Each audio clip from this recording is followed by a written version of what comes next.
চরিত্রহীন, দুশ্চরিত্র, বেনামাজি, হত্যা, ধর্ষণ, চুরি, ডাকাতি ইত্যাদি বৃদ্ধিপ্রাপ্ত হচ্ছে সারা বিশ্বব্যাপী, ঠিক কিনা? এবার দৃশ্যের অপর পৃষ্ঠ দেখুন। রাসূল করিম সাল্লাল্লাহু আলাইহি ওয়াসাল্লামের কাছে একটা বিশ্ববিদ্যালয় ছিল। আজকে যেমন পৃথিবীতে অনেক বিশ্ববিদ্যালয় আছে, রাসূলের কাছেও একটা ইউনিভার্সিটি ছিল। সেই ইউনিভার্সিটির নাম হলো আল হেরা ইউনিভার্সিটি। এই আল হেরা ইউনিভার্সিটির চ্যান্সেলর ছিলেন আল্লাহ রাব্বুল আলামিন, আর এর ভাইস চ্যান্সেলর হলেন মুহাম্মদুর রাসূলুল্লাহ সাল্লাল্লাহু আলাইহি ওয়াসাল্লাম।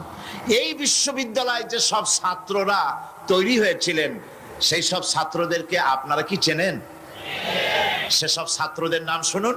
এই বিশ্ববিদ্যালয় থেকে যে সব ছাত্ররা বেরোলেন, তারা হলেন আবু বকর, ওমর, ওসমান, আলী, আমর ইবনুল আস, আব্দুর রহমান বিন আউফ, আবু উবাইদা ইবনুল জাররাহ, জুবাইর ইবনুল আওয়াম, জারির ইবনে বাজালি, আবু মুসা আশআরী, আবু হুরায়রা, আবু জাফর গিফারি, আবু যার গিফারি রিদওয়ানুল্লাহি তাআলা আলাইহিম আজমাইন। এই সব ছাত্র ওই বিশ্ববিদ্যালয় থেকে তৈরি হয়েছিল। আজ যদি পৃথিবীর সমস্ত বিশ্ববিদ্যালয় একত্রিত হয়ে প্রচেষ্টা চালায়, হযরত ওমরের মতো একজন মানুষ বানাতে পারবে কি? পারবে? তাহলে রাসূল করিম সাল্লাল্লাহু আলাইহি ওয়াসাল্লাম তার ওই বিশ্ববিদ্যালয়ের সিলেবাসে বই ছিল মাত্র 2 খানা। রাসূলের বিশ্ববিদ্যালয় সিলেবাসের কিতাব ছিল কয়খান? একখানা হলো কোরআন শরীফ, আর একখানার নাম আপনারা বলুন। মাশাআল্লাহ। একখানা হলো কোরআন, আর একখানার নাম হাদিস। কোরআন আর হাদিস দিয়ে রাসূল করিম সাল্লাল্লাহু আলাইহি ওয়াসাল্লাম সিলেবাসের মাত্র 2 খানা বই দিয়ে গোটা বিশ্বের মানব মণ্ডলীর বিরাট তাদের মস্তিষ্ক এবং চিন্তার জগতে আলোড়ন সৃষ্টি করেছিলেন।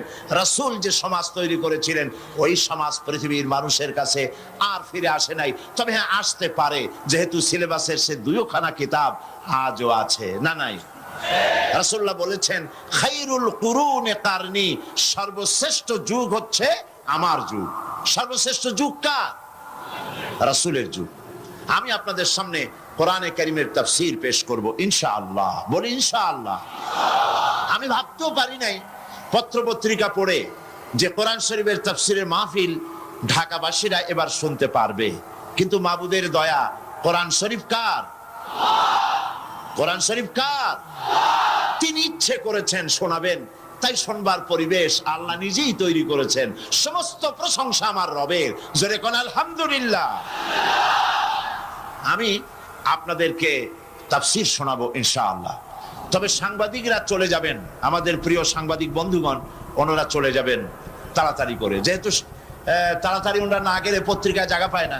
এই জন্য প্রতি বছর আপনারা জানেন যে আমি যা আলোচনা করতে চাই তার একটা জিস্ট, সামান্যতম কিছু কথা তাদের জন্য আমি বলি, যাতে করে তারা পত্রিকায় দিতে পারেন। কারণ হলো, এইখানে যত লোক আসছেন, এইটাই তো বাংলাদেশ, বাংলাদেশের পুরোটা না, সামান্য কিছু লোক আমরা আসছি।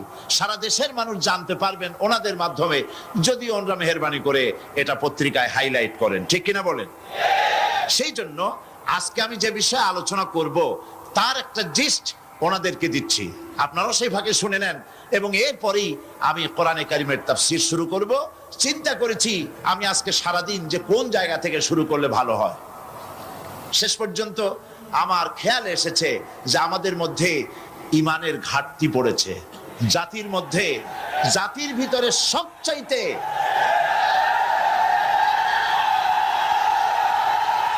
জাতির মধ্যে সবচাইতে যে জিনিসের ঘাটতি হয়েছে তার নাম কি?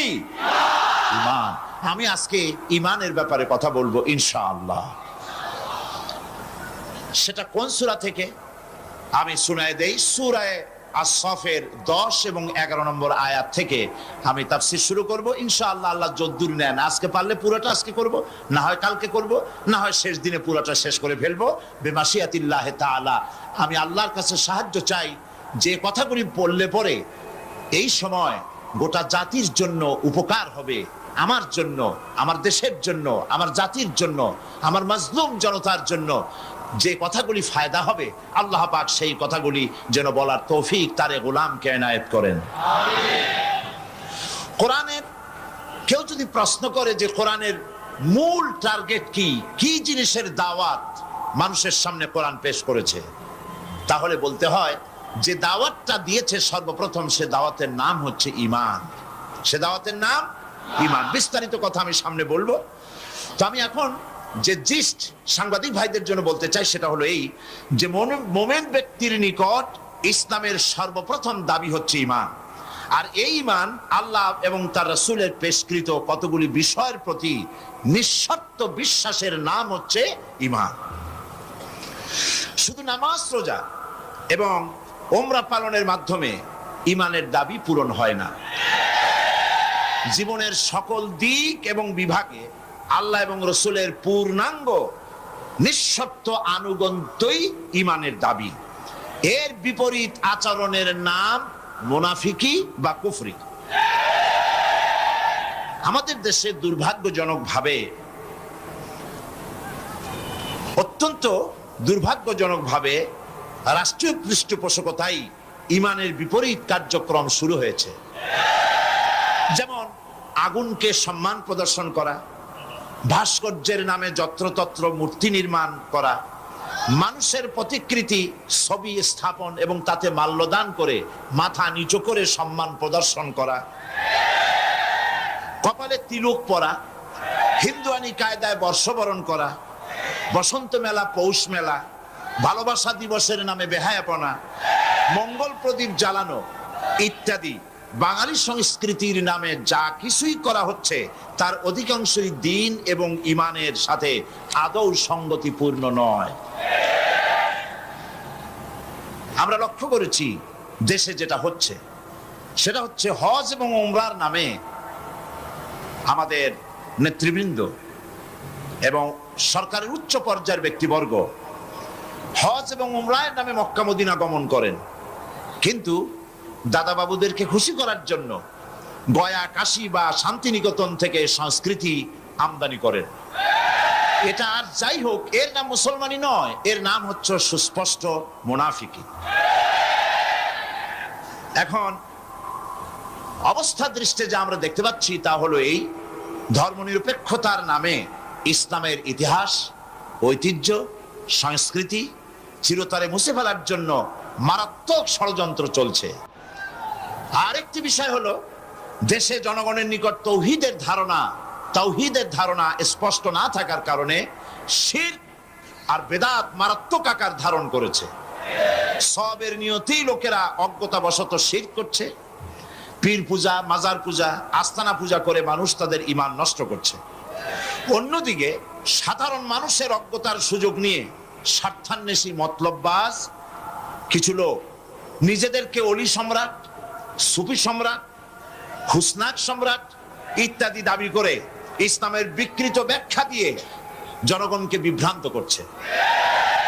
তাসাউফের মতো মহান এবং পবিত্র বিষয়টিকে ব্যবসার হাতিয়ার বানিয়ে ওরস শরীফ, গোসল শরীফ, নরস শরীফ, খসরস শরীফ এর নামে কুল্লু শরীফ করে মুসলমানদেরকে বিভ্রান্ত করছে।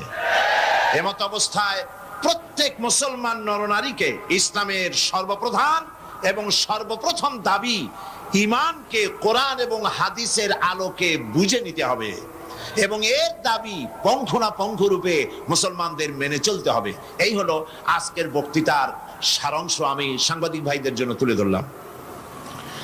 কোরআনে কারীমের মূল দাওয়াত হচ্ছে ঈমান।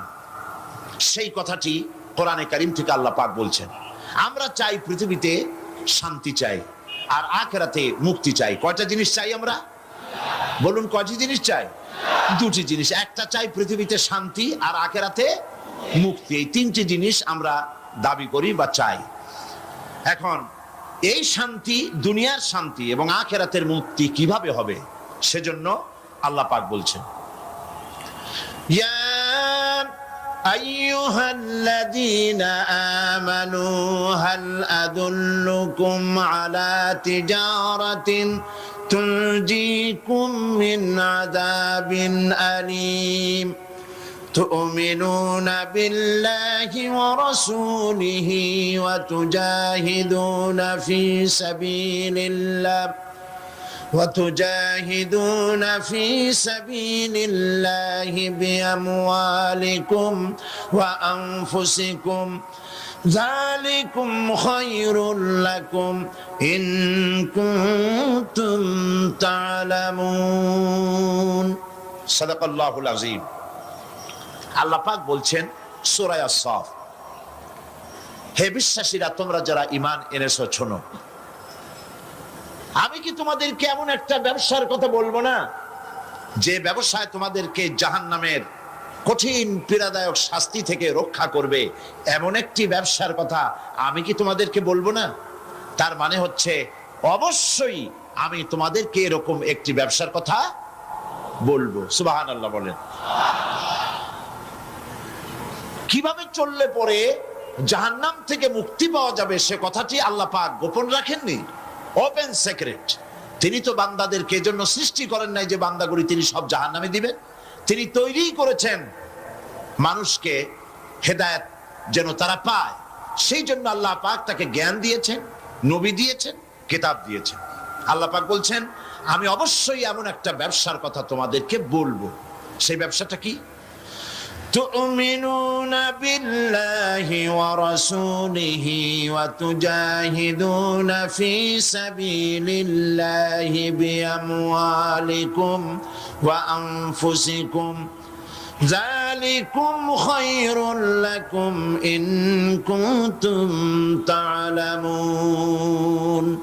সেই ব্যবসাটা হচ্ছে, সেই ব্যবসার জন্য তিনটা পুঁজি লাগবে। কয়টা পুঁজি? একটা হচ্ছে ঈমান বিল্লাহ, আল্লাহর প্রতি ঈমান।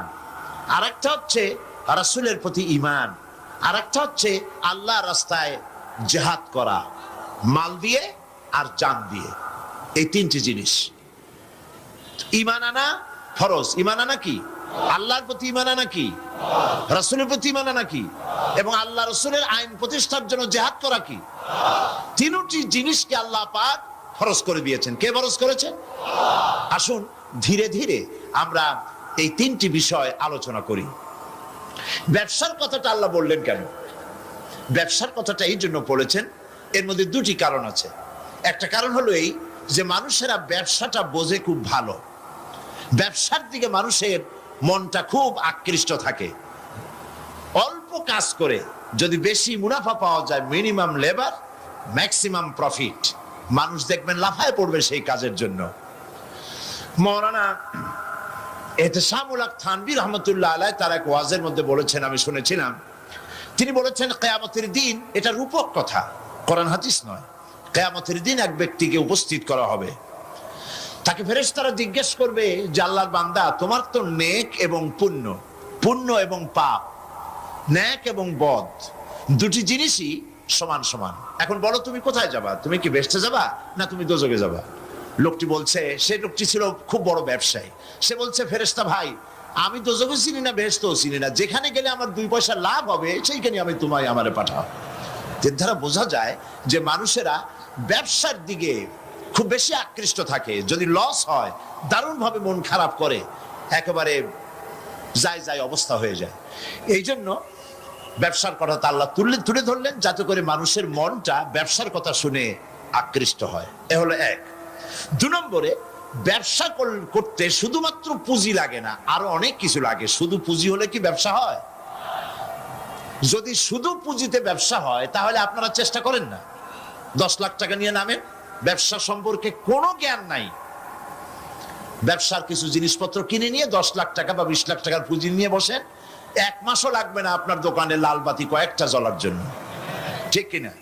তাহলে ব্যবসা করার জন্য শুধু পুঁজি যথেষ্ট নয়, পুঁজির সাথে সাথে ব্যবসার জ্ঞান থাকতে হবে, ঠিক কিনা? অভিজ্ঞতা থাকতে হবে, জ্ঞান থাকতে হবে। এবং ব্যবসায় পুঁজি খাটাইয়া জ্ঞান নিয়ে বসে থাকলে হবে না, শ্রম দিতে হবে, লেবার দিতে হবে, রাত জাগতে হবে, চেষ্টা করতে হবে। দেশ বিদেশের ওই মালের, যে মালের ব্যবসা আপনি করেন তার দাম কোথায়, কেমন, কোথার থেকে কিনলে লাভ, আপনি এখানে বিক্রি করলে লাভ বেশি হবে, এই সব ব্যাপারে চিন্তা ভাবনা করতে হবে, শ্রম দিতে হবে, মেধা দিতে হবে, রাত জাগতে হবে, দৌড়দৌড়ি করতে হবে। এত কিছু করার পরে তারপরে ব্যবসা হওয়ার সম্ভাবনা আছে, তবে লসের সম্ভাবনাও উড়ায় দেওয়া যায় না। আল্লাহ পাক বলছেন আমার সাথে একটা ব্যবসা করো। এই ব্যবসাটা হলো ঈমানের ব্যবসা। এই ব্যবসাটা কিসের ব্যবসা? ঈমানের ব্যবসা। এই ব্যবসার জন্য, এই ব্যবসাটার উদ্দেশ্য কি? জাহান্নাম থেকে বাঁচা। বলেন ব্যবসার উদ্দেশ্য কি? জাহান্নাম থেকে বাঁচার জন্য একটা ব্যবসা আমার সাথে করো। সেই ব্যবসাটার পুঁজি হলো ঈমান। সেই ব্যবসার ক্যাপিটাল কি? ঈমান। সেই ঈমান লাগাইয়া বসে থাকলে হবে না, শুধু পড়লে হবে না লা ইলাহা ইল্লাল্লাহু মুহাম্মাদুর রাসূলুল্লাহ। জোরে পড়েন লা ইলাহা ইল্লাল্লাহ, লা ইলাহা,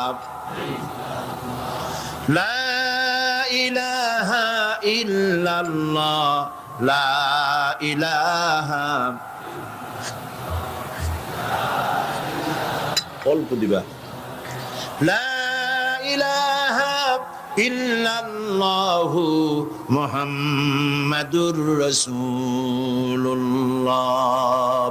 এই কলেমার পুঁজি খাটাইয়া বসে থাকলে হবে না, ঈমানের জন্য পুঁজি খাটাতে হবে। পুঁজি হলো জাহান্নাম থেকে বাঁচার জন্য, পুঁজি হলো ঈমান। সেই ঈমান খাটাইয়া কলেমা পড়ে বসে থাকলে হবে না, শ্রম দিতে হবে, চিন্তা করতে হবে, রাত জাগতে হবে।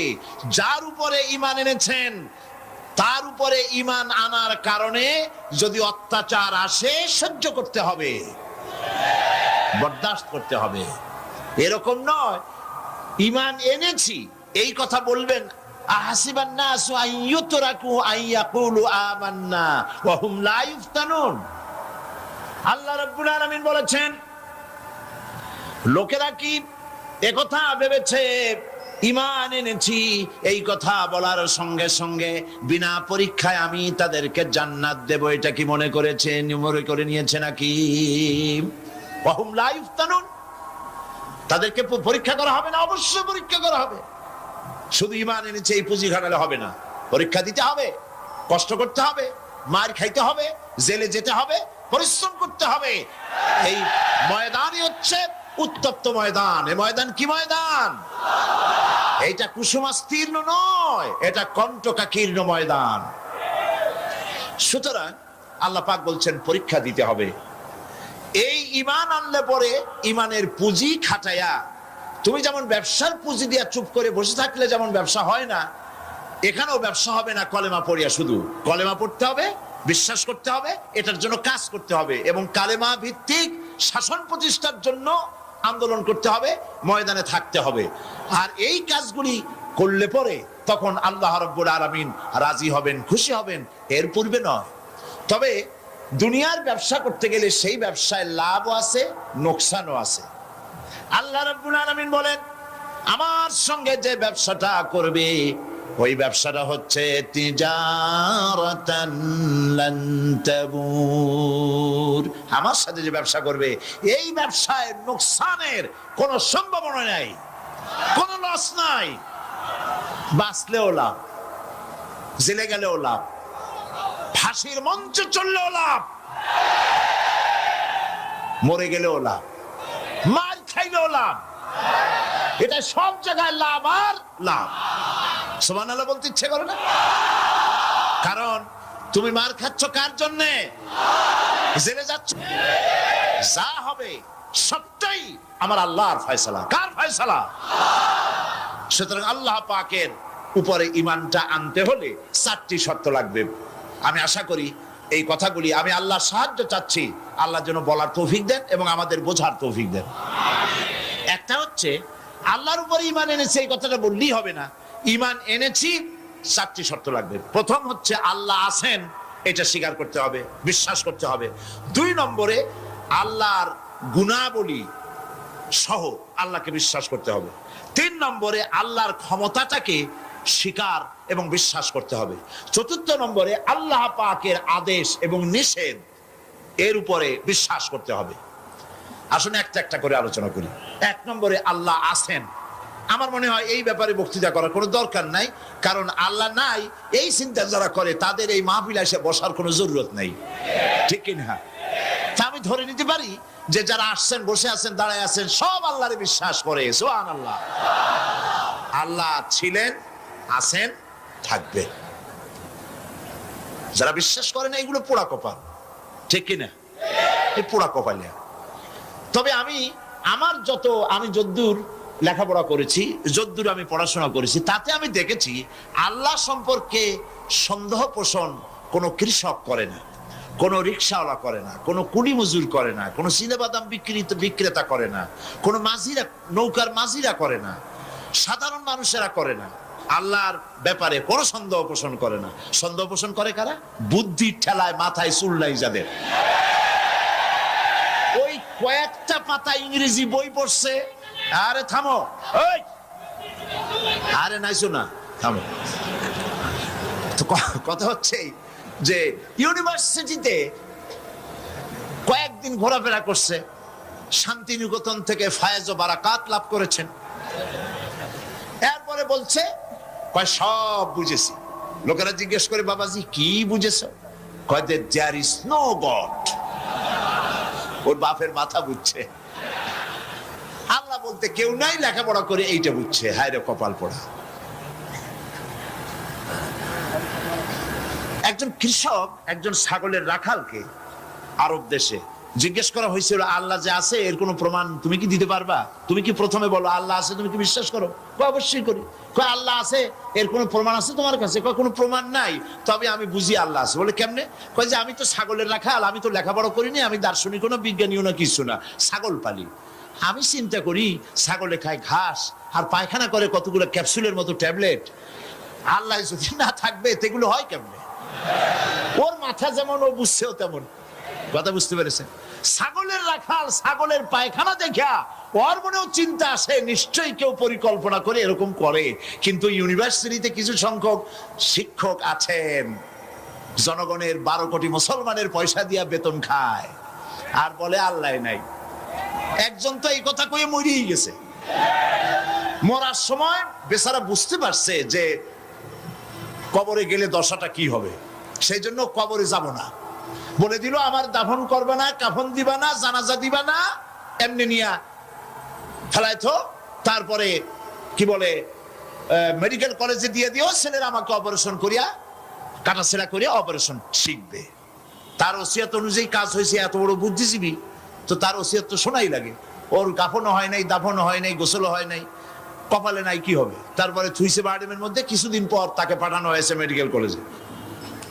মেডিকেল কলেজের ছাত্ররা যখন শুনলো যে ওই লোকটার লাশ আসতেছে, ওরা দাঁড়ায় বলছে আল্লাহর হস্তে মাফ চাই, এই হুজুর এখানে আনবেন না। উনি বেঁচে থাকতে আল্লাহর অস্বীকার করছে। এখন ওনারে কাইটা যদি আমরা অপারেশন শিখি, তাহলে যে রুগীরে ধরবো যাও বাঁচবে, ওইটা মরবে। কাজী এটার ভিড়া। এরপরে নিয়া কোনো জায়গায় নিল না, আবার নিয়া বার্ডেমের ডিপ ফ্রিজের মধ্যে রেখে দিছে। আমার এখন চিন্তা হয়েছে যে এই লাশটারে যদি এখন রাস্তায় ফেলায় দেয়, কুত্তাও খাবে না। কারণ আমার দেশের কুত্তা, আমার দেশের কুকুরেরা এতটা অভদ্র না যে কুকুরে এত পুরানা বাসি লাশ খাওয়ার মতো আমাদের কুকুর এত বেয়াদব হয় নাই, এতটা অসভ্য হয়ে পারে না। কাজী আল্লাহর সাথে যারা নাফরমানি করে, আল্লাহ এরকম দেখান, তবে এগুলি বুঝবে কারা? বুঝবে কারা? আল্লাহ রাব্বুল আলামিন বলেন, ওয়াতিলকাল আমসালু নাদরিবুহা লিন্নাস ওয়া মা ইয়াকিলুহা ইল্লাল আলিমুন। অসংখ্য দৃষ্টান্ত এই পৃথিবীর বুকে ছড়ায় রেখেছি। এসব দৃষ্টান্ত থেকে উপদেশ গ্রহণ করতে পারবে তারা যাদেরকে আমি রব্বুল আলামিন জ্ঞান দান করেছি, যাদের জ্ঞান দিয়েছি। ওরা তো জ্ঞান পায় নাই, ওরা পাইছে বুদ্ধি। ওরা কি পেয়েছে? বুদ্ধি। আল্লাহ কোরআন শরীফে কোথাও বলেন নাই যে তোমরা আমার কাছে দোয়া করো আল্লাহ আমার বুদ্ধি বাড়ায় দাও। আছে না এরকমের কথা? আল্লাহ কি বাড়াইতে বলছেন? আল্লাহ রাব্বুল আলামিন বান্দাদেরকে শিখায়েছেন, বান্দার আমার কাছে দোয়া কর, রব্বি জিদনি ইলমা। পড়েন সবাই, রব্বি জিদনি ইলমা। আয় আমার রব, আয় আমার স্রষ্টা, তুমি আমার ইলমকে, আমার জ্ঞানকে বৃদ্ধি করে দাও। বলেন সুবহানাল্লাহ। সুতরাং আল্লাহ রাব্বুল আলামিন সম্পর্কে সামান্য লেখাপড়া যারা করে, ওরা আল্লাহরে বুঝবে কি করে? তবে আল্লাহ কোনো অ্যাকশন নেন না। পিঁপড়া সে যদি হাতির দেখে একটা ঠ্যাং উঁচু করে বলে, এই হাতি কত বড় একটা দেহ, এরকম যদি একটা বেশকি দেয়, তাহলে হাতি কি পিঁপড়ারে তাড়িয়ে আসে নাকি? আরে তোমার মতো ছাগল পাগল কইলো যে আল্লাহ নাই, তাতে আল্লাহর কিছু আসে যায়? ছাগল পাগল কুকুর ভেড়া এগুলোর কোনো দাম নাই আল্লাহর কাছে, এগুলোর কোনো মূল্য নাই। আল্লাহ পাক বলেছেন যারা আল্লাহরে অস্বীকার করে, যারা কাফের, তারা জানোয়ারের চাইতে নিকৃষ্ট। তারা হচ্ছে পৃথিবীর সমস্ত সৃষ্টি জগতের মধ্যে নিকৃষ্ট হচ্ছে তারা, যারা কাফের, যারা আল্লাহকে অস্বীকার করেছে। দেখুন কোরআন শরীফে আল্লাহ পাক এক জায়গায় বলেছেন, ওয়ালাকাদ জারা'না লি জাহান্নামা কাসীরাম মিনাল জিন্নি ওয়াল ইনস। আমি মানুষ এবং জিনেদের মধ্যে এক শ্রেণীর মানুষ আর জিনকে তৈরি করেছি জাহান্নামের জন্য। জাহান্নামের জন্য তারা তৈরি হয়েছে। কারা? লাহুম কুলুবুন লা ইয়াফকাহুনা বিহা, যাদেরকে অন্তঃকরণ দিয়েছি, এই অন্তঃকরণ দিয়ে সব বুঝলো, এই বিবেক দিয়ে সব বুঝলো, কিন্তু আমারে বুঝলো না, আমার সৃষ্টি বুঝলো না। ওয়ালাহুম আয়ুনুন লা ইউবসিরুনা বিহা, তাদের চোখ দিছি, কিন্তু চোখ দিয়ে সব দেখলো, আমার সৃষ্টি দেখে আমাকে চিনলো না। তাদের কান দিলাম, এ কান দিয়া সব শুনলো, কিন্তু মজলুম দুর্বলের ফরিয়াদ তাদের কানের মধ্যে ঢুকলো না। উলাইকা কাল আনআম, আল্লাহ পাক বলেন এগুলি হলো চতুষ্পদ। কি কোন আপনারা বলেন? কি জানোয়ার? কে বলতেছেন? আপনারা কি রাগ করতেছেন নাকি? আর রাগ করলে হবেটা কি? সৃষ্টি যিনি করেছেন, এই পদবাচ্যে বিশেষিত বিবেচিত করেছেন সেই আল্লাহ। আল্লাহ পাকই বলছেন বিবেক দিলাম, আমাকে চিনলে না, চোখ দিলাম, আমার সৃষ্টি দেখে আমাকে উপলব্ধি করলে না, হেদায়েত পেলে না, কান দিলাম, হক শুনলে না। উলাইকা কাল আনআম, মালিক চেনো নাই, কাজী তুমি হচ্ছ চতুষ্পদ জানোয়ারের মতো। এ পর্যন্ত বললে না হয় হতো, কিন্তু আল্লাহ আরো একটু আগায় গেলেন। আল্লাহ পাক সামনে গিয়ে বললেন বাল হোক আদাল, জানোয়ারের চাইতে নিকৃষ্ট। আমি এইটা বুঝি নাই, জানোয়ারের চাইতে নিকৃষ্ট আল্লাহ কইলেন কেন? পরে অনেক চিন্তা করে বুঝে আসলো। আল্লাহ পাক বলেছেন বুঝতে চেষ্টা করতে চাইলে আল্লাহ পাক বোঝার ব্যবস্থা করে দেন। সুবহানাল্লাহ। তো এটা কেন জানোয়ারের মতো হইল কেন? পরে চিন্তা করে দেখলাম যে বিষয়টা হচ্ছে মালিককে চেনা নিয়ে, আল্লাহকে চেনা নিয়ে। পশুতে কিন্তু মালিক চেনে, পশুতে মালিক চেনে। যেমন আপনারা বাড়িতে যদি কেউ কুকুর পোষেন, কুকুর পোষেন অনেকে, এই কুকুর পোষেন কেন? কুকুর পুষেছেন চোর ডাকাত যাতে বাড়িতে হামলা না করতে পারে, সেজন্য কুকুর পুষেছেন। গভীর রাত্রে মানুষের পায়ের আওয়াজ পাওয়ার সাথে সাথে কুকুর তার ভাষায় বিরাট গর্জন করে ওঠে, ঠিক কিনা? তার ভাষায় সে বলে, সে বলতে থাকে, তার ভাষায় সে বলে থাম, স্টপ, পরিচয় দে তুমি কে। এখন ওই লোকটা যদি মালিক হয়, বাড়ির মালিক, কুত্তার মালিক, তাহলে সে যখন বলে এই কুকুর একটা নাম রাখে, ডবলু বল্টু কিছু একটা রেখে দেয়, তো কুত্তার নাম ধরে কুত্তারে ডাক দিল থাম, কুত্তা তখন বোঝে আমি তো ভুল করছি, এ তো আমার মালিক। কুত্তা তখন কাছে চলে যায়, গায়ে লেজ নাড়াইয়া গায়ে বুলাতে থাকে। লেজ নাড়ানো মানে কুত্তায় গ্রিন সিগন্যাল দিয়ে দিছে, আপনি যাইতে পারেন, আপনার কোনো অসুবিধা নেই বাড়িতে ঢোকার ব্যাপারে। তাহলে দেখা গেল কুত্তায় মালিক চেনে। কুত্তা কি করে? আবার যদি চোর আর ডাকাত আসে, তাহলে কুকুর ঘেউ করে ওঠার সঙ্গে সঙ্গে চোর বা ডাকাত আওয়াজ তো করতে পারবে না, তার মালিক জেগে উঠবে। দৌড়াতে গেলে আর উপায় নাই, কুত্তা আবার এখন আর লেজ নাড়বে না, চাপ করে পড়বে এবং কামড়ায় ধরবে তার ঠ্যাং অথবা ঘাড়, ঠিক কিনা? তাহলে বোঝা গেল কুত্তায় শত্রুও চেনে, মালিকও চেনে। কিন্তু এক শ্রেণীর নাস্তিক, তথাকথিত এক শ্রেণীর বুদ্ধিজীবী যারা আল্লাহকে অস্বীকার করেছে, সব বুদ্ধিজীবী খারাপ তা না, কিছু বুদ্ধিজীবী তো নিশ্চয়ই ভালো, ঠিক কিনা বলেন?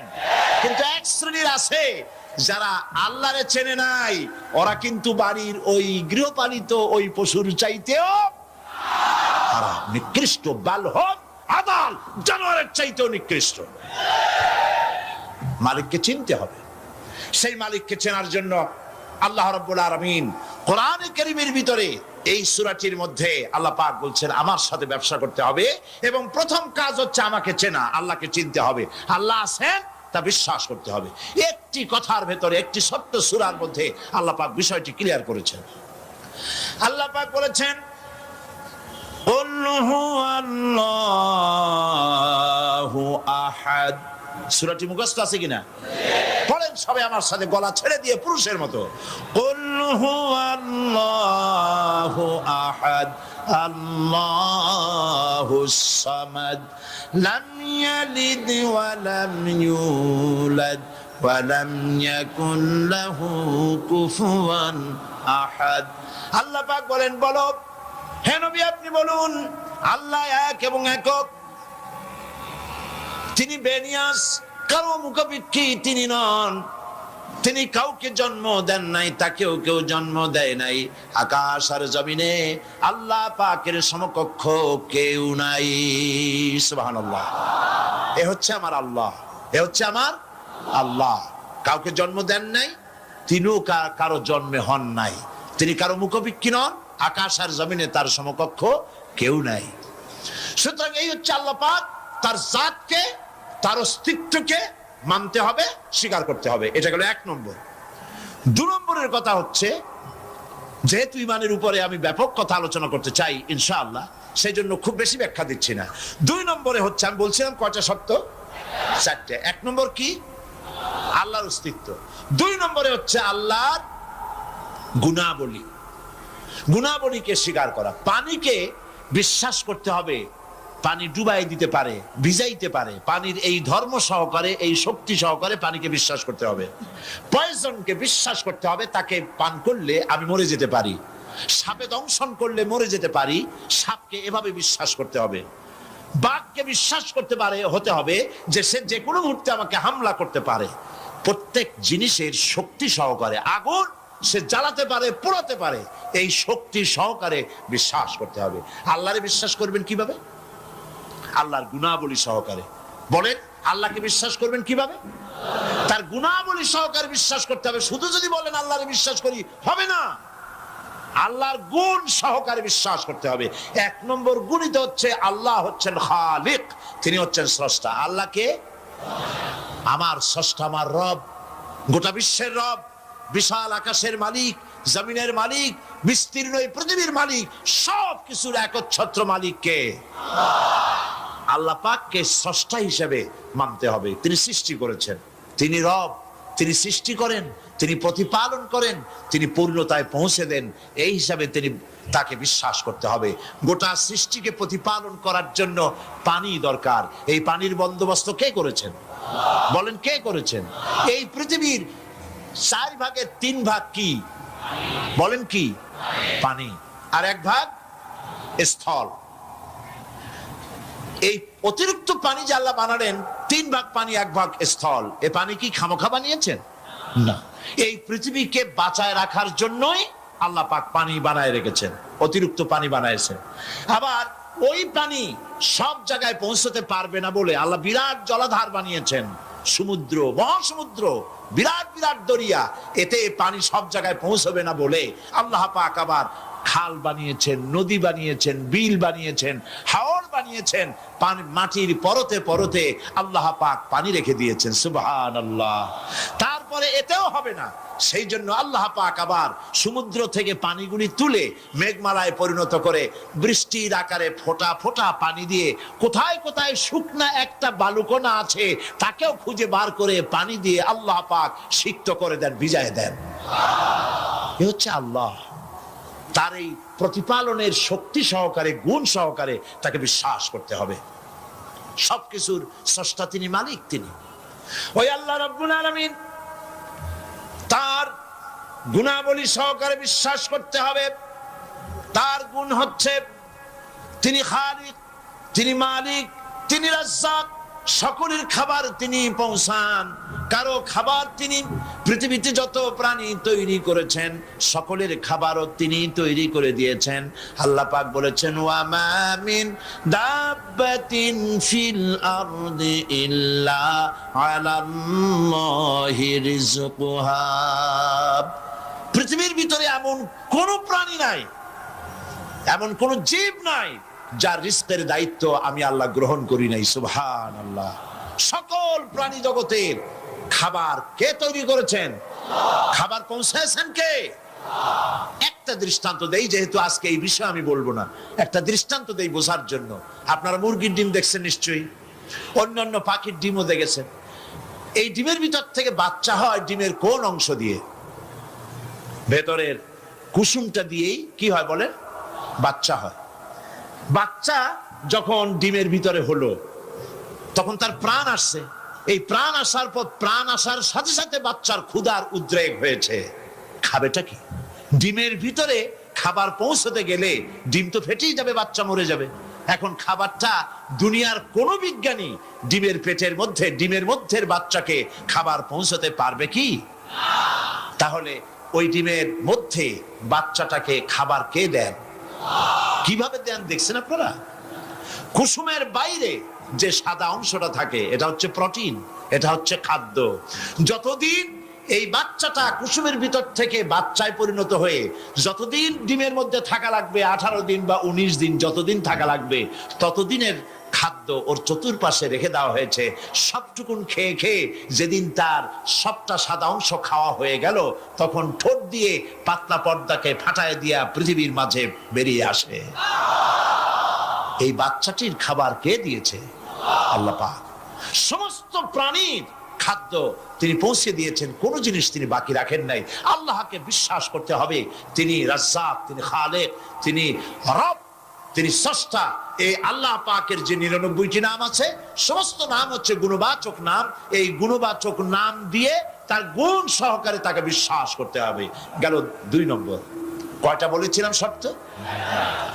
3 নম্বর হচ্ছে আল্লাহ পাকের ক্ষমতা। আল্লাহরে বিশ্বাস করবেন ক্ষমতা দিয়ে। কি দিয়ে বিশ্বাস করবেন? ক্ষমতা দিয়ে।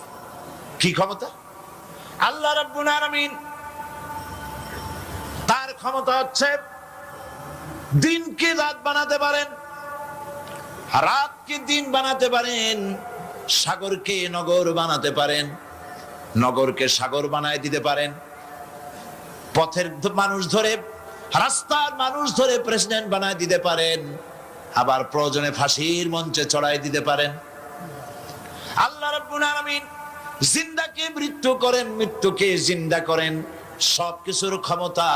ইন্নাল্লাহা আলা কুল্লি শাইইন কাদির।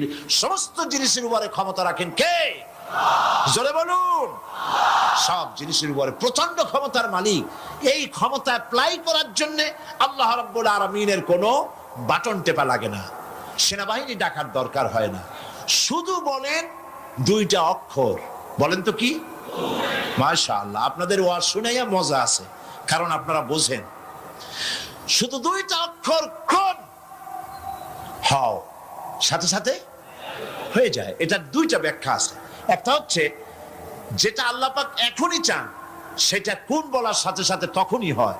আবার যেটা এখন চান না, কিছু পরে, সেটার জন্য কোন বলার সাথে সাথে সেটার হওয়ার প্রক্রিয়া শুরু হয়ে যায়।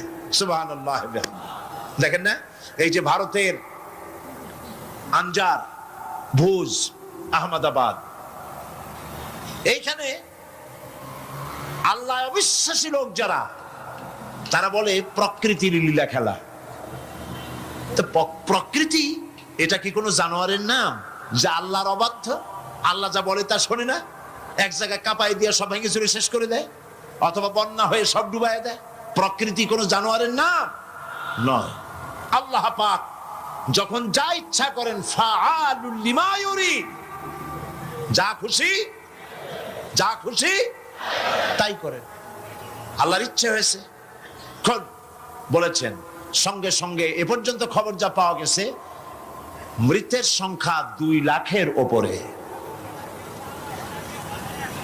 আল্লাহ পাক ইচ্ছা করলে সব জায়গায় এটা করে দিতে পারেন। আমি ভূমিকম্প কেমনে হয় আমি সেটা দেখেছি। আজ থেকে কয়েক বছর আগে ক্যালিফোর্নিয়া, আমেরিকার একটি স্টেট, লস অ্যাঞ্জেলেসে ভূমিকম্প হয়েছিল। ওই দেশে রাস্তা আছে 2 তলা, 3 তলা, 4 তলা, ফ্লাইওভার গুলি 3 তলা, 4 তলা পর্যন্ত। এই দৃশ্যটা ওয়াশিংটনের নাসা, যেখানে মহাশূন্য গবেষণাগারের কয়েকটা অফিস আছে, তার একটি অফিস আছে ওয়াশিংটনে। সেইখানে আমাকে নেওয়া হলো এবং আমি দেখলাম বিরাট স্ক্রিন, সেই পর্দায় দেখানো হলো ভূমিকম্পের দৃশ্য। দরিয়ার ভিতরে পানি যেমন রোলিং হয়, তুফান হয়, এইভাবে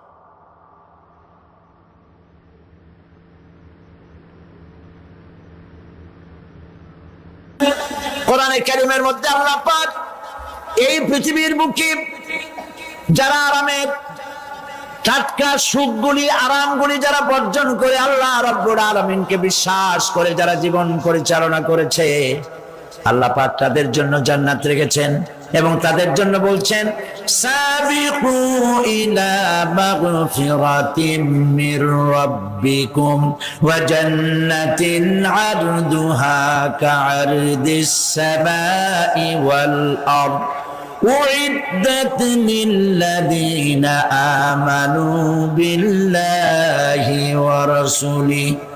আল্লাহ পাক বলেন প্রতিযোগিতা করো আল্লাহর মাগফিরাত কামনার জন্য আর জান্নাতে যাওয়ার জন্য প্রতিযোগিতা করো, আল্লাহর রহমত পাওয়ার জন্য সৎ কাজের প্রতিযোগিতা করো, তাহলে আল্লাহ রাব্বুল আলামিন তোমাদেরকে ক্ষমা করবেন আর তোমাদের জন্য এমন জান্নাত দিবেন যেই জান্নাত আকাশের বিশালতার জমিনের বিশালতার মতো। এই বিরাট জান্নাত তোমাদেরকে দিবেন।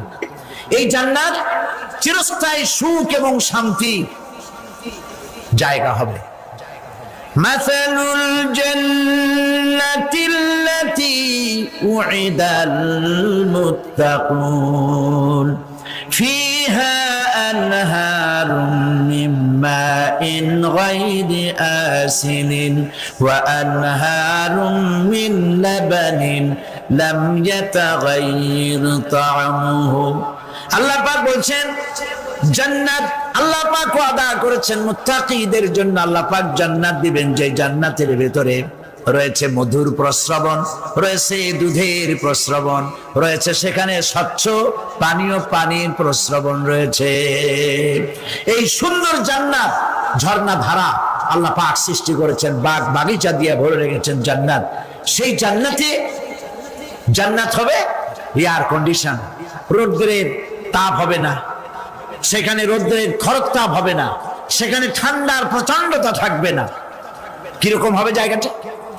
আল্লাহ পাক বলছেন মুত্তাকিনা আলাল আরাইকি লা ইয়ারাউনা ফিহা শামসান ওয়ালা জামহারিরা ওয়া দানিয়াতান আলাইহিম যিলালুহা ওয়া দুল্লিলাত কুতুফুহা তাদলীলা। আল্লাহ পাক এমন জান্নাত রেখেছেন, সেই আল্লাহ পাক সেই জান্নাতের ভিতরে জান্নাতীরা ঠেস লাগায়া মুখোমুখি অবস্থায় তারা সেখানে বসবে আর জান্নাতীদের মনের মধ্যে কোনো দুঃখ থাকবে না, পেরেশানি থাকবে না। পৃথিবীতে মানুষের দুঃখ থাকে, পেরেশানি থাকে, সেখানে কোনো দুঃখ আর পেরেশানি থাকবে না। সেই জায়গাটা হবে শীতাতপ নিয়ন্ত্রিত, না শীত না গরম, চির বসন্ত বিরাজ করবে। জান্নাতীরা সেখানে থাকবে। এই সুন্দর জান্নাত আল্লাহ পাক রেখেছেন মুত্তাকিদের জন্য। সুবহানাল্লাহ। কাফেরদের জন্য জান্নাত হবে, জাহান্নাম হবে চিরকাল। খালিদিনা ফিহা আবাদান, চিরকাল কাফেরেরা জাহান্নামে থাকবে। সর্বশেষ যে ব্যক্তি জাহান্নাম থেকে মুক্তি লাভ করবে তাকে আল্লাহ পাক বলবেন, ফেরেশতাদেরকে বলবেন, আমার ফেরেশতারা আমার এই বান্দাকে জান্নাত এবং জাহান্নামের মাঝখানে রেখে দাও। জান্নাত এবং জাহান্নামের মাঝখানে লোকটি যখন থাকার জায়গা পাবে সে জান্নাতের দিকে তাকায়া দেখবে আর কাঁদতে থাকবে। আল্লাহ পাক জিজ্ঞেস করবেন, বান্দারে যুগের পর যুগ ধরে জাহান্নামে কেঁদেছো, আমি রব্বুল আলামিন জাহান্নাম মাফ করে দিয়া জান্নাত জাহান্নামের মাঝখানে রেখে দিয়েছি, আযাব থেকে তো বেঁচে গেছো, এখন কাঁদো কেন? লোকটি বলবে, রব্বুল আলামিন কান্দি এই কারণে, জাহান্নাম থেকে মাফ করেছো, তোমার শুকরিয়া আদায় করি। জান্নাত তো আমার কপালে নাই, কিসমতে নাই, কিন্তু জান্নাত আমি এখান থেকে দেখতে পাচ্ছি। জান্নাতের সুঘ্রাণ আমার নাকে আসতেছে, কপালে নাই যাওয়ার। আমি কাঁদি এই জন্য, তুমি যদি মেহেরবানি করে আমাকে জান্নাতের দরজার কাছে একটু দাঁড় করায় দিতা, প্রাণ ভরে তোমার জান্নাতের দৃশ্যটা একটু দেখতাম। আল্লাহ পাক তার আরজি পূরণ করবেন, বলবেন যাও, ফেরেশতাদের বলবেন এর জান্নাতের দরজার কাছে দাঁড় করায় দাও। জান্নাতের দরজার কাছে দাঁড়িয়ে লোকটি আবার কান্না শুরু করবেন। আল্লাহ পাক প্রশ্ন করবেন, এবার কান্দো কেন? লোকটি বলবে রব্বুল আলামিন কান্দি এই কারণে জান্নাতের এই দরজায় দাঁড়ায়া, জান্নাতের অফুরন্ত নেয়ামত কিছুই ভালো করে দেখা যায় না, শুধু অল্প জায়গা দেখি। যদি তুমি আমারে দয়া করে জান্নাতের মাঝখানে দাঁড় করায় দিতা, চতুর্দিকে তাকায়া তাকায়া দেখা কলিজারে ঠান্ডা বানাইতাম। তবে আমি ওয়াদা করি জান্নাতের কোনো নাজ নেয়ামত, কোনো ফল আমি খাবো না, ধরবো না, ছুঁইব না। একটুখানি মেহেরবানি করে মাঝখানে দাঁড় করায় দাও, জান্নারে ঠান্ডা করি। আল্লাহ রাব্বুল আলামিন ফেরেশতাদের বলবেন আমার এই বান্দারে জান্নাতের মাঝখানে দাঁড় করাইয়া দে। আল্লাহর নবী বলেন জান্নাতের মাঝখানে দাঁড়িয়ে লোকটি আগের চাইতে আরো জোরে চিৎকার মেরে কাঁদতে থাকবে। আল্লাহ পাক বলবেন বান্দারে কি হলো তোর? দরজার কাছে আসতে চাইছিলে, আইনা দিলাম। এবার মাঝখানে আসতে চাইছো, তাও এনে দিয়েছি। আবার কান্দো কেন? লোকটি বলবে রব্বুল আলামিন এবার কান্দি এই জন্যে তুমি যখন দয়া করে একটিবার জান্নাতের মাঝখানে এনে আমাকে দাঁড় করায় দিয়েছো, তুমি রহমান রহিম গফুরুর রহিম, এই জান্নাত থেকে আবার আর বাইর করে দিও না। আল্লাহ রাব্বুল আলামিন বলবেন ও আমার বান্দারে, আমার এই জান্নাত তোর খুব পছন্দ হয়েছে নাকি? লোকটি বলবে রব্বুল আলামিন কলিজা ঠান্ডা হয়ে গেছে, ভাবতেও পারি নাই জান্নাত এত সুন্দর। আল্লাহ পাক বলবেন বান্দারে এরকম একটি নয়, দুইটা নয়, তোর জন্য আমি 10টা জান্নাত এরকম রিজার্ভ করে রাখছি। সুবহানাল্লাহ। আল্লাহ পাককে ভয় করে পৃথিবীর সমস্ত পাপ থেকে যারা নিজেকে রক্ষা করবে, আল্লাহ তাদের জন্য এই জান্নাত রেখে দিয়েছেন। সুবহানাল্লাহ। সেই জান্নাতের রিসিপশন আপনারা আন্দাজ করতে পারবেন না রিসিপশন কারে কয়। কি এর প্রধানমন্ত্রী আর প্রেসিডেন্ট, 4-5টা পুলিশ আর আর্মি এসে একটা ফট করে সেলুট মারলো, বাস শেষ হয়ে গেল, এরকম না। জান্নাতীদেরকে রিসিপশন দেওয়া হবে। জান্নাতীরা যখন আল্লাহর হুকুমে জান্নাতের দিকে যেতে লাগবে, আর যখন জান্নাতের কাছে চলে যাবে, আল্লাহ রাব্বুল আলামিন শোনায় দিচ্ছেন হাত্তা ইযা জাউহা ফুতিহাত আবওয়াবুহা ওয়া ক্বালা লাহুম খাযানাতুহা সালামুন আলাইকুম তিবতুম ফাদখুলুহা খালিদিন। সুবহানাল্লাহ। জান্নাতীরা যখন জান্নাতে প্রবেশ করার দরজার মুখোমুখি হবে, দ্বার রক্ষীগণ তখন বলবে সালামুন আলাইকুম, আল্লাহর শান্তি তোমাদের উপরে বর্ষিত হোক। সুবহানাল্লাহ। দুনিয়ার টাটকা সুখগুলি 2 পা দিয়ে ঠেলে দিয়েছো, টাটকা সুখগুলি গ্রহণ করো নাই, হারাম খাও নাই, আল্লাহর দ্বীন কায়েমের জন্য রক্ত দিয়েছো, জীবন দিয়েছো, কষ্ট করেছো, আল্লাহকে ভয় করেছো। আমাদের সালাম গ্রহণ করো, জান্নাতের মধ্যে ঢুকে যাও চিরকালের জন্য। সুবহানাল্লাহ। আর বাইর হওয়া লাগবে না, চিরকাল এই জান্নাতের মধ্যে তোমরা বসবাস করতে পারবে। আল্লাহ রাব্বুল আলামিনের ফেরেশতারা বলে দিবেন। জান্নাতীরা বুঝবে না সে আরো বেশিটা কি, এর থেকে আর বেশি কি। প্রিয় ভাই সব, নবী করিম সাল্লাল্লাহু আলাইহি সাল্লাম বলেছেন জান্নাতের সুখ আর শান্তি কোন চোখ নাই যা দেখেছে, যা কোন অন্তঃকরণ নাই যা কল্পনা করতে পেরেছে। এই জান্নাত মুত্তাকিদের জন্য আল্লাহ রাখছেন। সুবহানাল্লাহ। জান্নাতীরা ভাবতেও পারবে না সেই নিয়ামতগুলি কি। প্রিয় ভাই সব, সেই মুহূর্তে আল্লাহর নবী মুহাম্মদুর রাসূলুল্লাহ সাল্লাল্লাহু আলাইহি ওয়াসাল্লাম বলবেন রব্বুল আলামিন আমার উম্মতেরা জান্নাতীরা বুঝতে পারে নাই আপনার কাছে কি নিয়ামত আরো বেশি আছে। আমার এই উম্মতেরা জান্নাতীরা আপনার ওয়াদা মোতাবেক সব পেয়েছে, কিন্তু একটি জিনিস এখনো তাদের কিসমতে হয় নাই। সেই জিনিসটা হলো যারা তার রবকে না দেখে শুধু কোরআন আর হাদিসের কথা শুনে আরবের ঘুম হারাম করে তাহাজ্জুদের নামাজ আদায় করেছিল, চোখের পানি ফেলেছিল, যারা জান্নাত দেখে নাই, জাহান্নাম দেখে নাই, আপনাকে ভয় করে যারা জীবন পরিচালনা করেছিল, যারা আপনাকে দেখে নাই, না দেখে শুধু কোরআন হাদিস বিশ্বাস করে যারা অকাতরে নিজেদের জীবন বিলায় দিয়েছিল, এই জান্নাতীরা এখন পর্যন্ত তার রবকে দেখতে পারে নাই। আল্লাহ রাব্বুল আলামিন তার সামনে থেকে 70,000 পর্দা সরে যাবে। আল্লাহ পাক বান্দাদের আরজি পুরা করার জন্য জান্নাতীদের সামনে তিনি জালোয়া ফরোজ হবে। কোরআন শরীফের ভিতরে আল্লাহ পাক বলেন, জান্নাতীরা তারা আল্লাহর দিকে, জান্নাতীরা তার রবের দিকে তাকিয়ে থাকবে, আর রব তার বান্দাদের দিকে তাকায়া থাকবে। প্রাণ ভরে জান্নাতীরা রবকে দেখবে, সুবহানাল্লাহ, আল্লাহ পাককে দেখবে। প্রাণ খুলে আজ দোয়া করি রব্বুল আলামিন, জান্নাতের যেই পরিবেশে, যেই জায়গায় তুমি দয়া করে তোমার গোলামদেরকে তুমি নিজেই দর্শন দিবে, দেখা দিবে। মনিব গো, ও আমাদের রব, আজ এই বিশাল জনসমুদ্র নিয়ে তোমার দরবারে আবেগ ভরা কণ্ঠে বলি, যেই অনুষ্ঠানটি তুমি এমন মুবারক অনুষ্ঠান করবে যেখানে তুমি জান্নাতীদেরকে দেখা দিবে, ওই জান্নাতের কোনো একটি, ওই অনুষ্ঠানের কোনো একটি কোনায় কানায় আমাদেরকেও দাঁড় করাইয়া দেখান তো।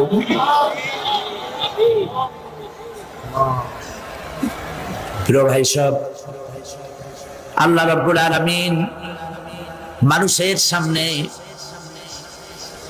এত সব নিয়ামত রেখেছেন, এই জান্নাত দান করবেন। এরপরে আল্লাহ রাব্বুল আলামিন কোরআনে কারীমের মধ্যে বলেছেন, রব্বিস সামাওয়াতি ওয়াল আরদি ওয়া মা বাইনাহুমার রাহমানি লা ইয়ামলিকুনা মিনহু খিতাবা। এসব পুরস্কার রয়েছে তোমাদের সেই রবের পক্ষ থেকে যিনি আকাশ আর জমিনের মালিক। সুবহানাল্লাহ বলবেন না? যার সামনে কথা বলার ক্ষমতা কারো হবে না। এটি একটি মারাত্মক কথা। কিয়ামতের দিন আল্লাহর দরবারে কেউ কথা বলতে পারবে না আল্লাহর নির্দেশ ছাড়া। একটি আকীদা পরিষ্কার করে নিয়ে যান আপনাদের, সে আকীদাটা এভাবে পরিষ্কার করুন, কোন পীর সাহেব, কোন খাজা বাবা, কোন মাওলানা, কোন মুহাদ্দিস, কোন বুজুর্গ আপনাকে সুপারিশ করতে পারবে না যদি না আল্লাহ পাক তাকে কথা বলার তৌফিক না দেন। মনে থাকবে এটা। আয়াতুল কুরসির ভিতরে আমরা পড়ি, মান যাল্লাযী ইয়াশফাউ ইনদাহু ইল্লা বিইযনিহি। আল্লাহ পাক বলেছেন কিয়ামতের দিন আল্লাহর দরবারে কার সাহস আছে কথা বলতে পারে? মান যাল্লাযী ইয়াশফাউ ইনদাহু ইল্লা বিইযনিহি। আল্লাহর ওয়াদা ছাড়া, হুকুম ছাড়া আল্লাহর সামনে কথা বলার সেদিন কেউ থাকবে না। সুবহানাল্লাহ। কেউ কথা বলতে পারবে না। সুপারিশ করতে হবে আল্লাহ যারে বলেন তুমি করো, অমুকের জন্য করো, সেই ব্যক্তি শুধু তার জন্যই করতে পারবে, আর কেউ কথা বলতে পারবে না। সেই কঠিন হাসরের ময়দান, যেদিন শুধুমাত্র আল্লাহ পাক কথা বলবেন, আর যারে বলতে বলবেন সেই কেবলমাত্র বলতে পারবে। সুপারিশ এটি আল্লাহ পাক কিয়ামতে পারমিশন দিলে বলা যাবে। হযরত ইব্রাহিম আলাইহিস সালাম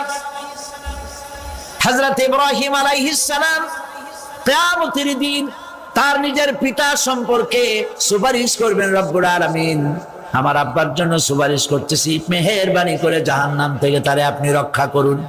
আল্লাহ রব্বুল আলামিন বলবেন, ইব্রাহিম তোমার সুপারিশ মঞ্জুর হবে না। প্রিয় ভাই সব, একটু মাথা খাটান, চিন্তা করেন। জাতির পিতা কে? জাতির পিতা চিল্লায় বলুন, কলিজা সাফ করে ফেলুন। মুসলমানদের জাতির পিতা হাবিজ কেউ হতে পারে না।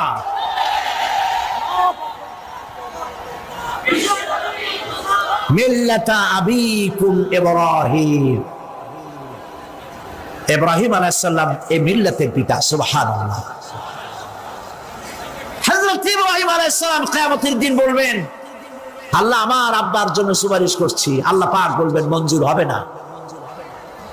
আজর তোমার পিতা হতে পারে, কিন্তু আমার খলিলকে আগুনে ফেলার জন্য নমরুদকে সে সহযোগিতা করেছে, আমি তোমার পিতাকে ক্ষমা করব না। নবী করিম সাল্লাল্লাহু আলাইহি সাল্লামকে সাহাবায়ে কেরাম জিজ্ঞেস করেছেন, হে রাসূল, আপনার আব্বা এবং আম্মার অবস্থা কি হবে?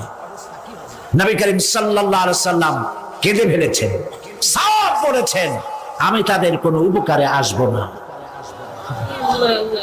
আল্লাহু আকবার। আপনি মনে করছেন নাকি যে ইয়া নবী সালাম আলাইকা বলি অমনি নবী সুপারিশ পাবেন? এত সহজ।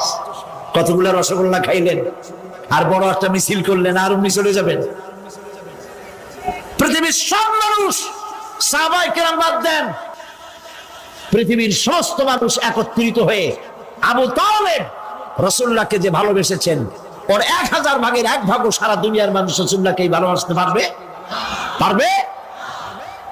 নিজের ছেলে আলীকে, আলী রাদিয়াল্লাহু তাআলা আনহুকে আলাদা বিছানায় শোয়াইয়া, ছোট্ট মানুষ হযরত আলী আলাদা জায়গায় রাখিয়া মুহাম্মদুর রাসূলুল্লাহ সাল্লাল্লাহু আলাইহি ওয়াসাল্লাম এতিম মানুষ তারে কলিজার সাথে বুকের মধ্যে আশ্রয় দিয়ে আগলে রেখেছেন বুক ভরে।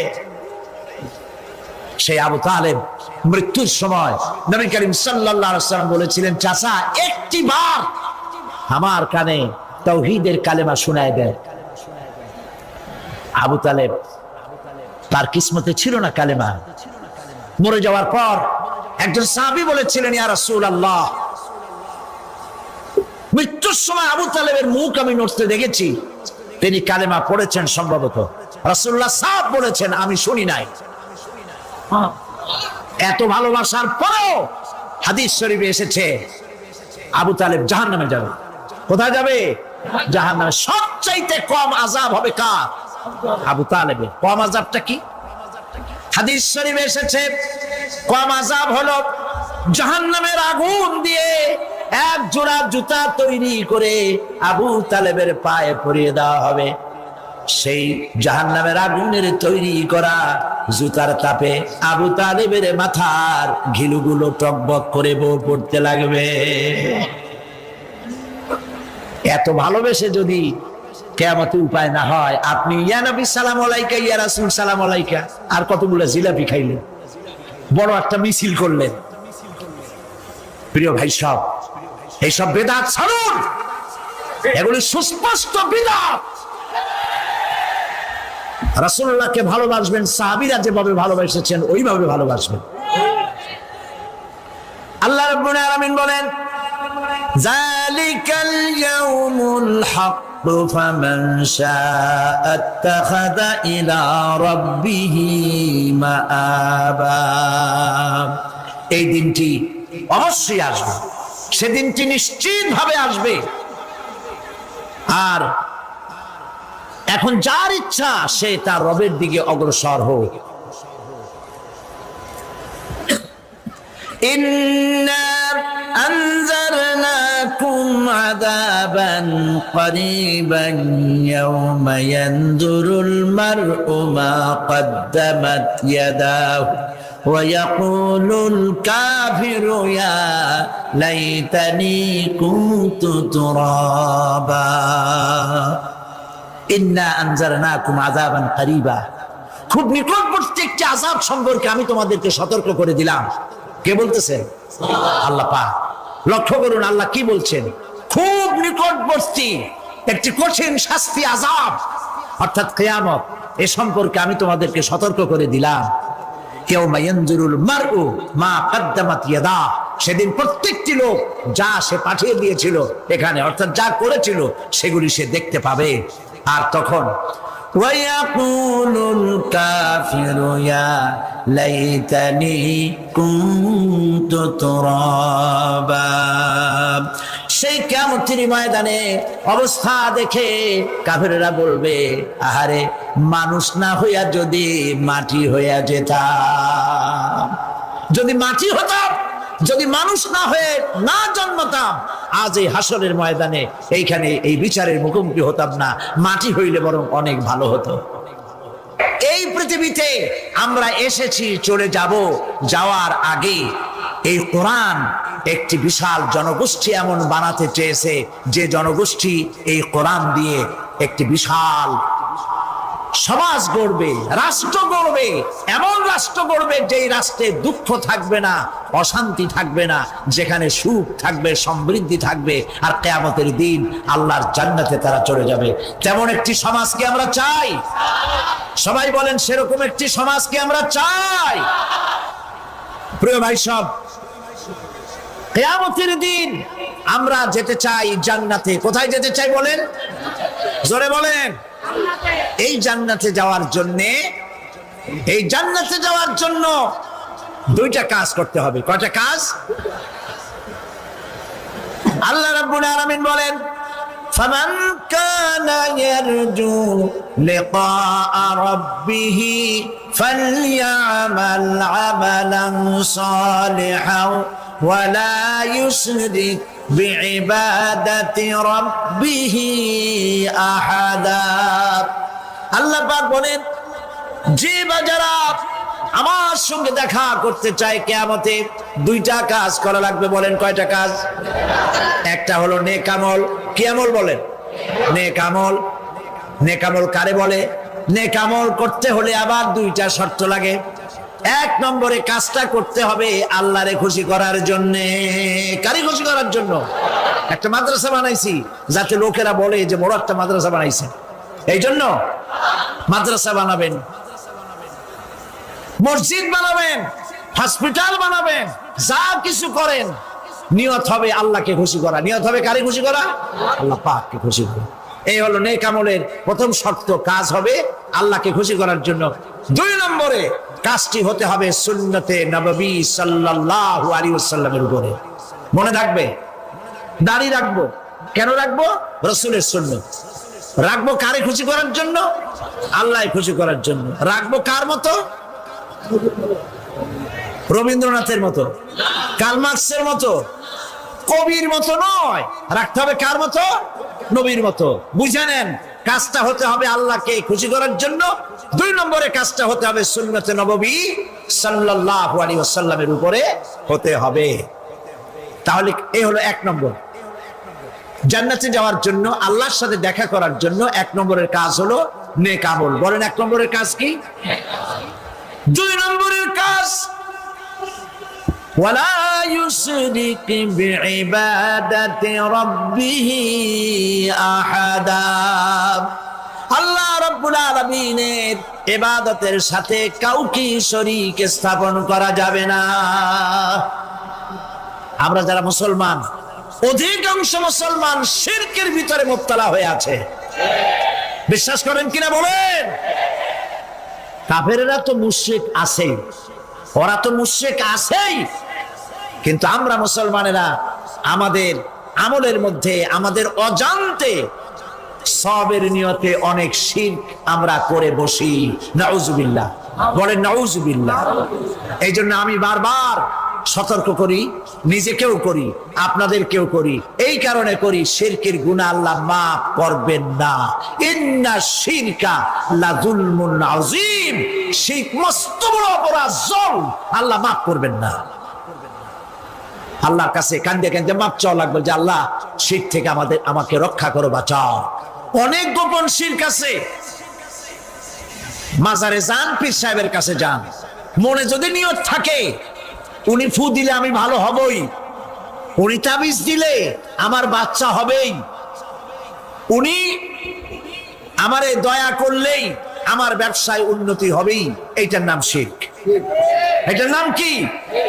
ওয়াইজা সাআলতা ফাসআলিল্লাহ ওয়াইজা ইসতাআনতা ফাসতাইন বিল্লাহ। যা বলার আল্লাহরে বলো, আর যা চাওয়ার কার কাছে চাও? চিল্লায় বলেন। কলিজাটাকে পরিষ্কার করে দেন আজকের মাহফিলে।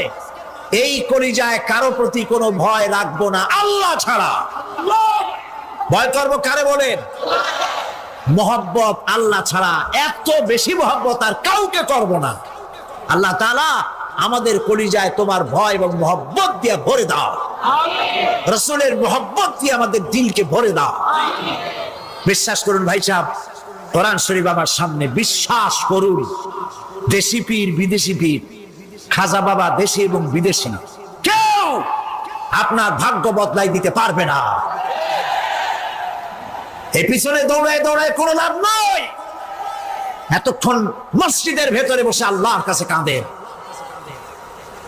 ওয়াকালা রাব্বুকুম উদউনি আস্তাজিব লাকুম। তোমার রব বলেছে আমারে ডাকো, আমি ডাকের সাড়া দিয়ে দেব। সুবহানাল্লাহ।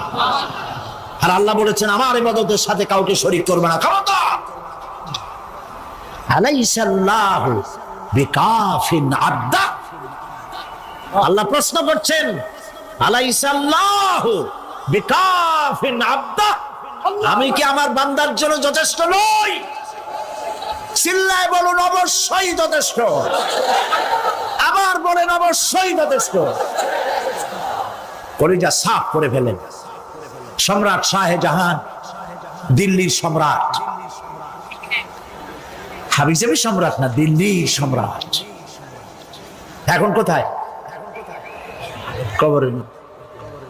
কবি বলতেছেন, শাহনে জাহাঁ কো जिन्हें फकर से देते थे बाज, शाहने जहां को जिन्हें फकर से देते थे बाज, वाज कब्र में है सूरह अलहम्दु की मोहताज। সারা ভারতবর্ষ যারা ট্যাক্স দিয়ে নিজেকে সৌভাগ্যবান বলে মনে করত, সে আজ কবরের মধ্যে ভিক্ষুকের মতো সূরা আলহামদুর মতো একটি সূরার মুহতাজ হয়ে ভিক্ষুকের মতো শুয়ে আছে। সম্রাট শাহজাহান মসজিদে বসে আছে, এক ফকির ঘুরতেছে। লোকেরা কয় ছোটবেলা থেকেই তোমার খয়রাত করতে দেখলাম, ভিক্ষা কি জীবনেও যাবে না তোমার? লোকটি বলছে আমি ভিক্ষা করবো ছাড়া আমার উপায়টা কি?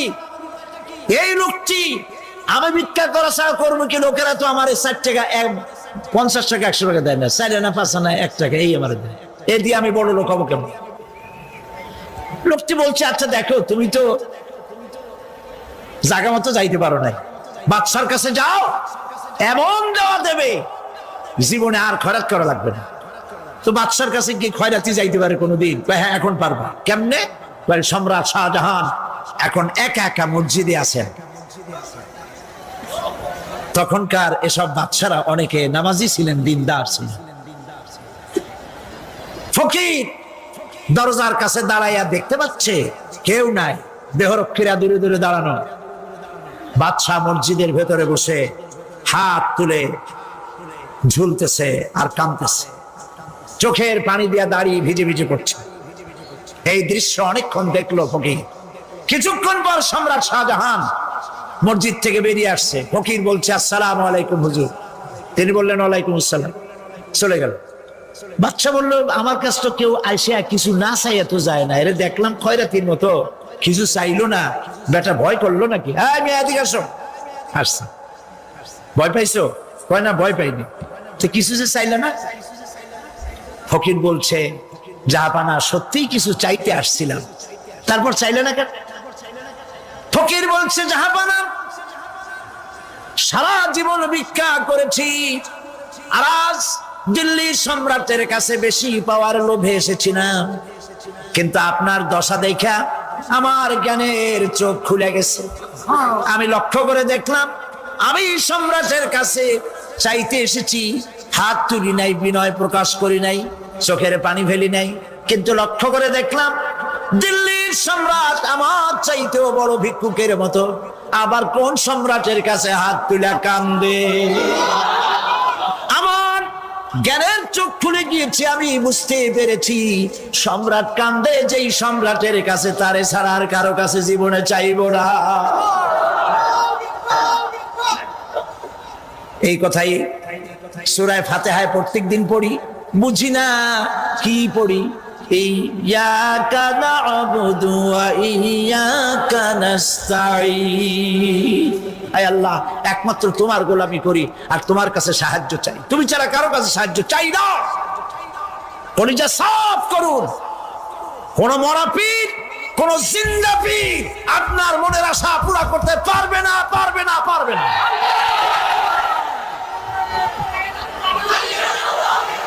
আর আজ থেকে কোন মাজারে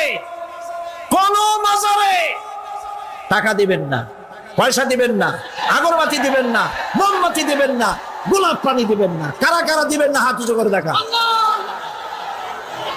সুবহানাল্লাহ, আলহামদুলিল্লাহ, লা ইলাহা ইল্লাল্লাহ। সুবহানাল্লাহ, আলহামদুলিল্লাহ, লা ইলাহা ইল্লাল্লাহ। সুবহানাল্লাহ,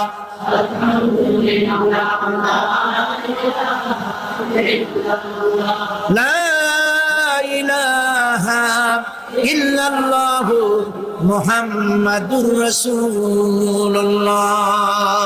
আল্লাহুম্মা আমিন। রব্বানা যালামনা আনফুসানা ওয়া ইন লাম তাগফির লানা ওয়া তারহামনা লানাকুনান্না মিনাল খাসিরিন। রব্বুল আলামিন, তাম পৃথিবীর মাটির নিচে যত মুমিন মুমিনাত শুয়ে আছে, আল্লাহ কবরগুলি কি জান্নাতের টুকরা বানায়া দাও। আয় আল্লাহ তাআলা, এই মুহূর্তে মনে পড়ে গেল আমাদের মা বাবার কথা। রব্বুল আলামিন, আমাদের আব্বা জান কত বছর আগে দুনিয়া থেকে বিদায় হয়ে গেল, নাম ধরে আর কেউ ডাকে না। কত কষ্ট করেছে, ধান বিক্রি করে, সুপারি বিক্রি করে, নিজের পেটে না দিয়া নিজের ভালো জামা না বানাইয়া আমাদের লেখাপড়া শিখাইছে, বাড়িঘর বানালো। আর একদিন তোমার ডাকে সাড়া দিয়া চলে গেল। যুগের পরে যুগ চলে গেল, বাপের মুখ আর দেখি না। আল্লাহ তাআলা, আমাদের আব্বা জান যাদের দুনিয়া থেকে বিদায় হয়ে গেছে, কবরটাকে বেহেশত বানায় দাও। তুমি সম্রাটের সম্রাট, তুমি রাজাধিরাজ। তোমার মহব্বত ছাড়া কোনো মহব্বত যেন কলিজায় থাকে না মাবুদ। তোমাকে ছাড়া কাউকে যেন ভয় করি না মাবুদ। সারা জীবন শিরক আর বিদআত থেকে আমাদের তুমি বাঁচাও। আল্লাহ, তোমার জাহান্নামকে আমরা ভয় পাই। আল্লাহুম্মা আজিরনা মিনান নার, আল্লাহুম্মা আজিরনা মিনান নার, আল্লাহুম্মা আজিরনা মিনান নার। রব্বানা তাকাব্বাল মিন্না إنك أنت السميع العليم وتب علينا إنك أنت التواب الرحيم سبحان ربك رب العزة عما يصفون وسلام على المرسلين والحمد لله رب العالمين واجعل آخر كلامنا عند الموت لا إله إلا الله মুহাম্মাদুর রাসূলুল্লাহ। আল্লাহ রাব্বুল আলামিনের কারবার উল্টা। যদি কোনো মানুষ গুনাহ করে, সেই গুনাহ থেকে যদি তওবা করে, চোখের পানি ফেলে যদি গুনাহ মাফ চায়, আল্লাহ বলেন শুধু গুনাহ মাফ করি না, গুনার খাতায় যে নাম থাকে ওই নামটাও আমি আল্লাহ মুছে ফেলে দেই। ওই নামটাও রাখি না, মুছে ফেলে দেই। সুবহানাল্লাহ। আল্লাহ হচ্ছেন রহমান রহিম। আল্লাহর কাছে যখন বান্দা কান্দে, গভীর রাত্রে, শেষ রাত্রে আল্লাহ রাব্বুল আলামিন প্রথম আকাশে আসেন। মুসলিম শরীফের হাদিস। প্রথম আকাশে এসে ডাকেন, ও আমার বান্দারা কে আছো? গুনাহ করে করে জীবন ভর্তি করে ফেলেছো, আমার কাছে কাঁদো। ঋণগ্রস্ত হয়েছো, ঋণ পরিশোধ করতে পারো না, আমারে বলো। কে আছো এমন জীবনটাকে বরবাদ করে ফেলেছো, অসুখ হয়েছে সারে না, আমাকে বলো। এভাবে আল্লাহ ডাকতে থাকেন। ওই সময় যে সমস্ত আল্লাহর বান্দারা আরামের ঘুমকে হারাম করে গভীর রাত্রে জেগে উযু করে তাহাজ্জুদের নামাজ আদায় করে রব্বুল আলামিনের দরবারে দুহাত তুলে কাঁদতে থাকে আর বলে, আল্লাহ যত গুনাহ করেছি আমার তো বেঁচে থাকার কথা না, তুমি বাঁচায় রাখছো।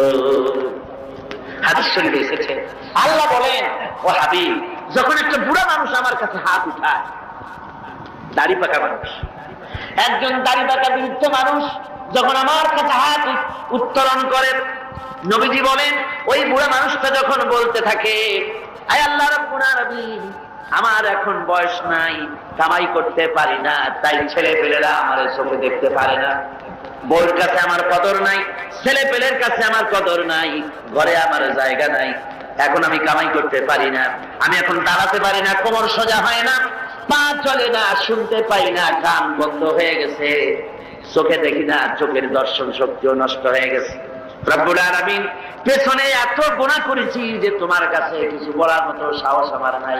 এই বলে যখন বান্দা কাঁদে, আল্লাহ রব্বুল আলামিন বলেন, এইভাবে বুড়া বান্দা যখন আমার দরবারে হাত তুলে কাঁদতে থাকে, তখন আমার শরম হয়, এই বুড়া মানুষটারে কেমনে আমি খালি হাতে ফিরাইয়া দেই। আমি খালি হাতে এই বুড়াটাকে ফিরাইতে পারি না।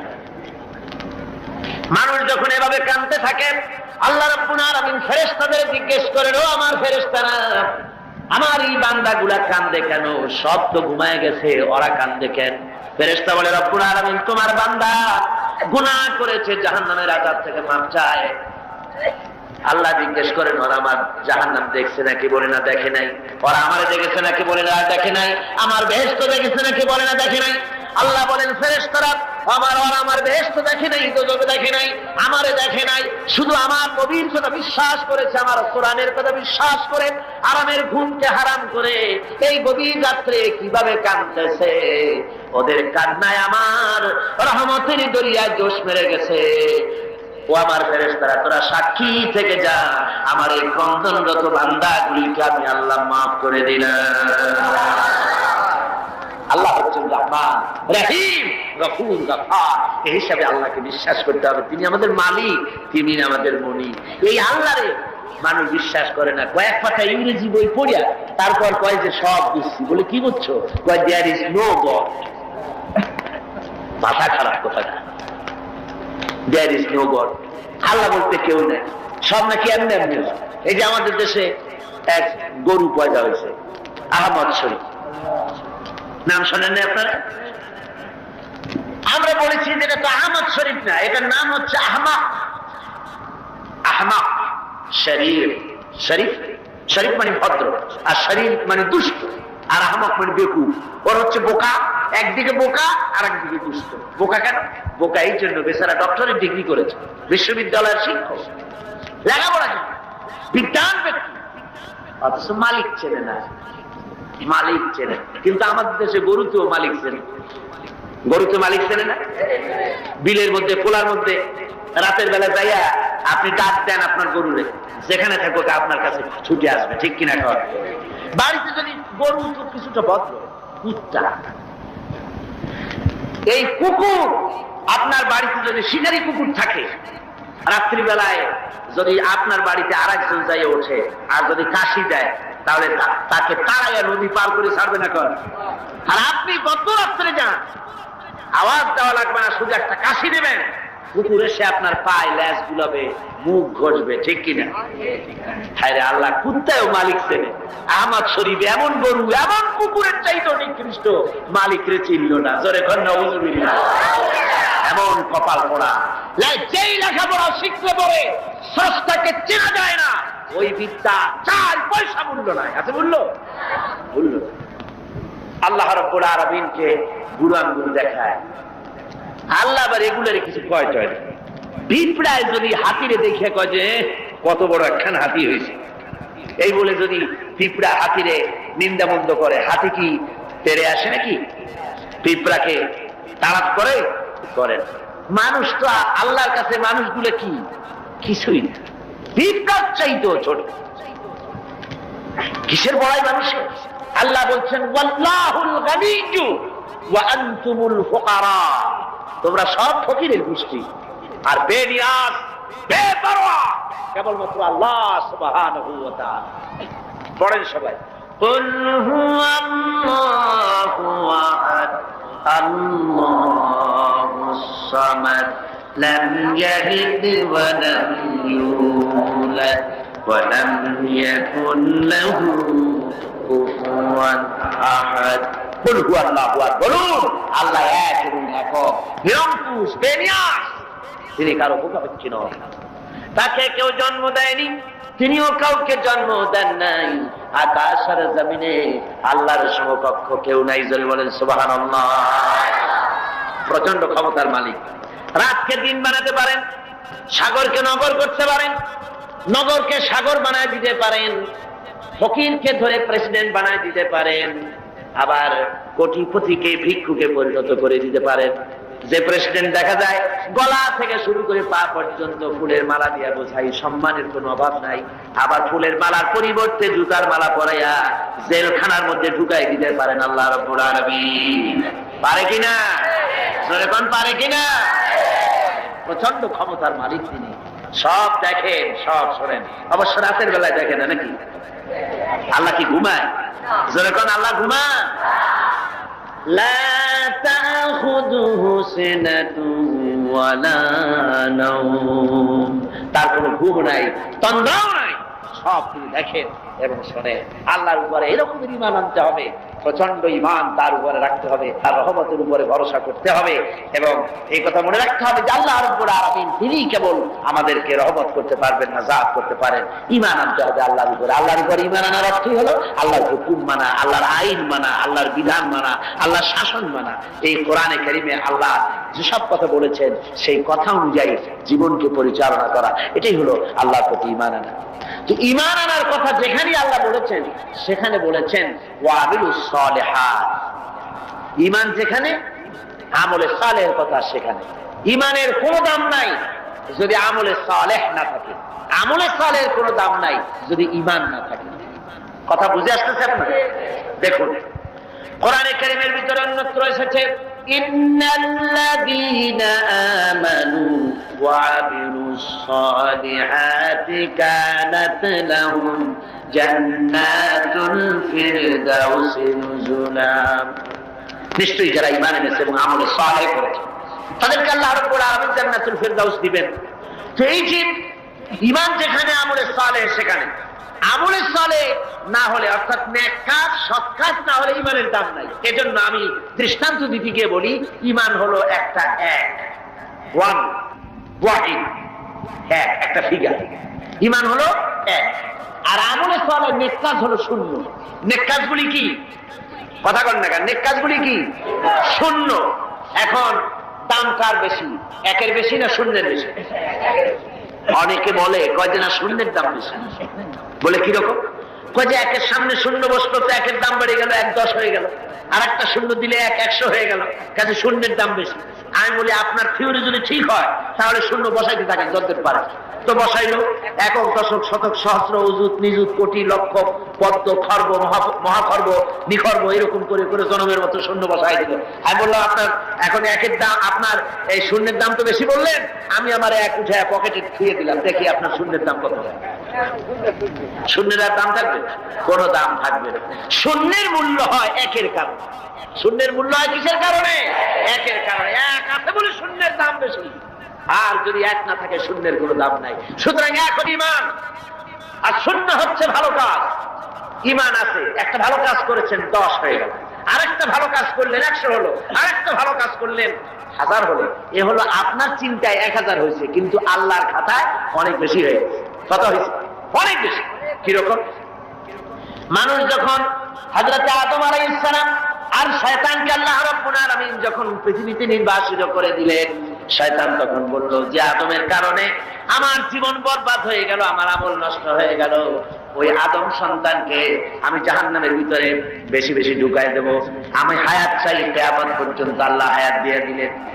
শয়তান চলে আসার পরে রব্বুল আলামিন ফেরেশতাদের বললেন, ও আমার ফেরেশতারা, এই শয়তান